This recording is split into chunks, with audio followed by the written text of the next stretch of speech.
किस मामले में? अरे ये जो बीजेपी की हार हुई है, वैसे इसको वही कहते हैं ना, आधा गिलास भरा और आधा खाली भी कहा जा सकता है। मैं मानता हूं कि 10 साल शासन करने के बाद 240 सीट मिली है भारतीय जनता पार्टी को, तो उसका प्रदर्शन बहुत अच्छा कहा जाएगा। लेकिन दूसरी तरफ उसका पहलू ये भी है कि उसकी सीटें कम हुई हैं और इंडिया गठबंधन में लड़ने वाले ज़्यादातर राजनीतिक दलों की सीटें बहुत, जैसे समाजवादी पार्टी की पिछली बार 5 आई, अब की 37 आ गई। जैसे कांग्रेस पार्टी की 44 आई, इस बार 199 पहुंच गई। जैसे मुझे ममता बनर्जी का आप देख लीजिए, उद्धव ठाकरे की सीटें कम हुई हैं जरूर, लेकिन वो गठबंधन जीत गया। तो एक तरीके से इनका मोरल तो बूस्टअप विपक्ष का लग रहा है।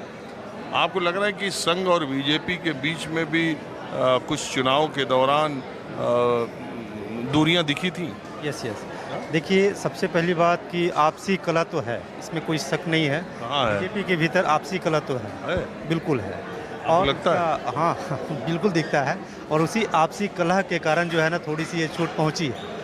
और जैसा कि जब प्रमुख साहब ने कहा, मैं आरएसएस प्रमुख साहब की बात कर रहा हूँ, कि उन्होंने कहा कि सिर्फ एक ही व्यक्ति को सारा क्रेडिट नहीं जाने चाहिए, जबकि एक एक कार्यकर्ता मिलकर पार्टी जो है ना बनती है, और सारी चीज़ों में जो है ना क्रेडिट सिर्फ एक व्यक्ति जाता है। अच्छी बात है, वन मैन लीडरशिप होनी चाहिए, एक खूबसूरत पहल है। बट उसका एक रूप जो है ना, वो अहंकार की तरफ बदल गया, तो उसकी एक मार पहुंची। दूसरी चीज़ है कि बहुत तमाम पार्टियां हैं, करीब करीब 38 पार्टियां जो है बीजेपी में हैं, करीब करीब 26 पार्टियां जो है वो महागठबंधन में हैं। लेकिन इस बार जो राजनीति की है वो जनता ने की है। इस बार जो राजनीति की है वो जनता ने की है, और इसी तरह से जनता को जागरूक होना होगा। जनता को अपने रुझानों में ऐसा ही सिम्टम हमेशा लाना होगा कि आज उसे मौका मिले तो कल उसे मौका मिले, तभी ये डेवलपमेंट होगा। अगर एक बात बताइए, ये बीजेपी के प्रवक्ता नेता कई जगह, जैसे कि शिंदे साहब महाराष्ट्र के मुख्यमंत्री हैं, उन्होंने भी, अभी मैं देख रहा था यूपी के बीजेपी के प्रदेश अध्यक्ष भी, तमाम लोग बीजेपी के ये कह रहे हैं कि ये विपक्ष ने ऐसा झूठ फैला दिया 400 सीटों के आने के बाद संविधान बदल जाएगा। आपको लगता है विपक्ष ने ये नैरेटिव झूठ गढ़ दिया, उसमें कामयाबी पाई, या दोनों तरफ से चाल चली जा रही थी? एक तरफ से मंगलसूत्र और भैंस और मुजरा की बातें हो रही थी, तो दूसरी तरफ 400 पे संविधान खत्म होने की बात है।